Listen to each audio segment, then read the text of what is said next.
Terbitan terbarunya berjudul Dunia Cecilia.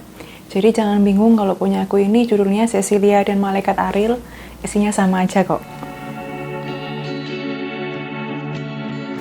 Selamat datang untuk yang suatu saat mampir karena tersesat. Cecilia dan Malaikat Ariel adalah karya Jostein Gaarder.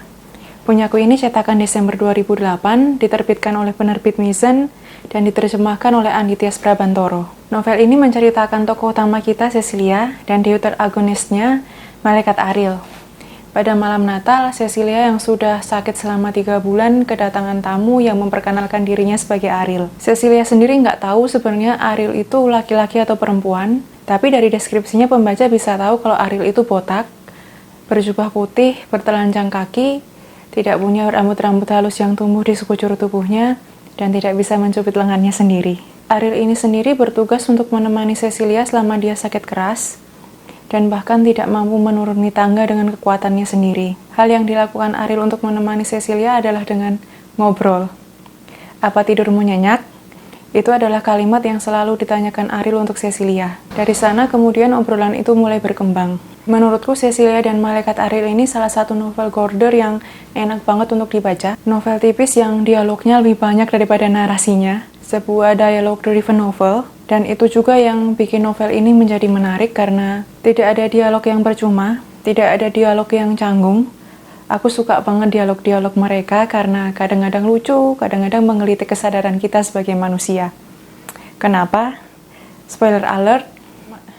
Jadi Cecilia dan Ariel ini sepakat untuk menceritakan pengalamannya masing-masing. Cecilia menceritakan pengalamannya menjadi manusia dan Ariel menceritakan pengalamannya menjadi malaikat. Contohnya saja Cecilia menjelaskan tentang kelima indera manusia yang malaikat nggak punya itu. Ariel ingin Cecilia menjelaskan bagaimana rasanya melihat, mencecap, membau, mendengar, dan meraba. Pertanyaan-pertanyaan yang mungkin nggak akan ditanyakan oleh kita sebagai manusia karena sudah terbiasa dengan itu. Dan kadang-kadang pertanyaan-pertanyaan Ariel ini juga bikin aku ikut mikir. Contohnya aja begini, dia tanya sama Cecilia, rasa apa yang paling kamu suka? Cecilia menjawab, es krim dan stroberi. Karena es krim bikin perutnya tertusuk-tusuk dingin dan stroberi asam manis dari kebun membuatnya bahagia. Kalau kalian sendiri akan jawab apa? Ariel juga bertanya bagaimana rasanya tidur, bagaimana rasanya mengingat. Cecilia sendiri nggak tahu bagaimana rasanya tidur karena dia merasa tiba-tiba padam gitu aja seperti mesin yang dimatikan.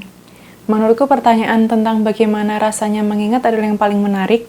Kalian akan temukan jawabannya dalam novel ini. Dari begitu banyak perbedaan antara Cecilia dan Ariel, ternyata mereka punya satu kesamaan, yaitu sama-sama mengerti tentang mata batin, atau kehadiran ruhiyah kalau kata Ariel. Itu juga yang bisa menjelaskan eksistensi Ariel yang tidak mengenal ruang dan waktu, bisa menembus tembok, punya penglihatan di luar batas penglihatan manusia dan abadi.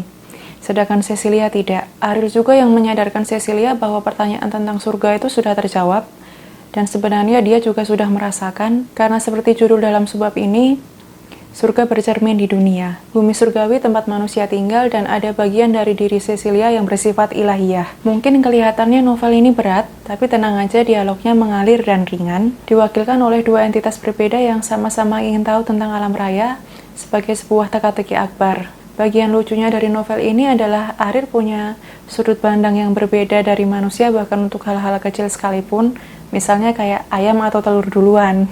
Saking menariknya novel ini aku sampai nggak tahu apa kekurangannya. Cuma kalau ini bisa disebut dengan kekurangan adalah Ariel yang katanya tidak mengerti bahasa kiasan, kadang-kadang secara tidak sengaja menggunakan itu di dalam kata-katanya. Tapi itu nggak banyak, jadi tidak mengganggu sama sekali. Oke, untuk yang sudah pernah membaca novel ini, bagaimana tanggapan kalian? Atau ada yang tertarik untuk membaca novel ini? Kolom komentar selalu terbuka. Oke, terima kasih sudah menonton sampai akhir. Sampai bertemu kembali di hari Senin.